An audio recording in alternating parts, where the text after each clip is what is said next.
বয়স বেড়ে যাওয়া মানে থেমে থাকা কিংবা মৃত্যুর জন্য প্রহর গোনা নয়, বরং নতুন জীবনের শুরু। এমনটাই চোখে আঙুল দিয়ে দেখিয়ে দিলেন আর্জেন্টাইন নারী আলেজান্দ্রা মারিসা রদ্রিগেজ। প্রমাণ করলেন বয়স কেবল সংখ্যা মাত্র।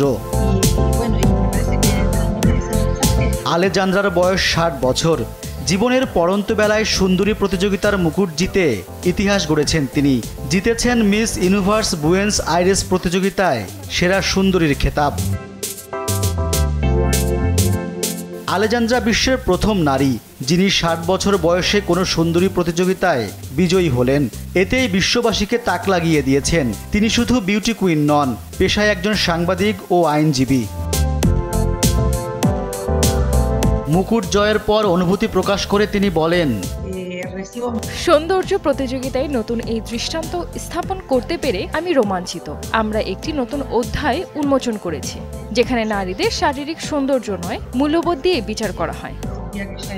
মিস ইউনিভার্স গত বছর ঘোষণা করেছিল প্রতিযোগীদের জন্য আর বয়সের সীমারেখা থাকবে না।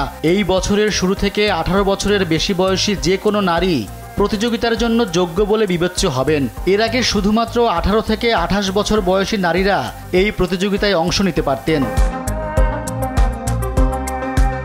আলেজান্দ্রা আর্জেন্টিনার সেরা সুন্দরী হওয়ার প্রস্তুতি নিচ্ছেন। তার লক্ষ্য মিস ইউনিভার্স ওয়ার্ল্ডে অংশ নেয়া, যা চলতি বছর সেপ্টেম্বর মাসের 28 তারিখ মেক্সিকোতে অনুষ্ঠিত হবে।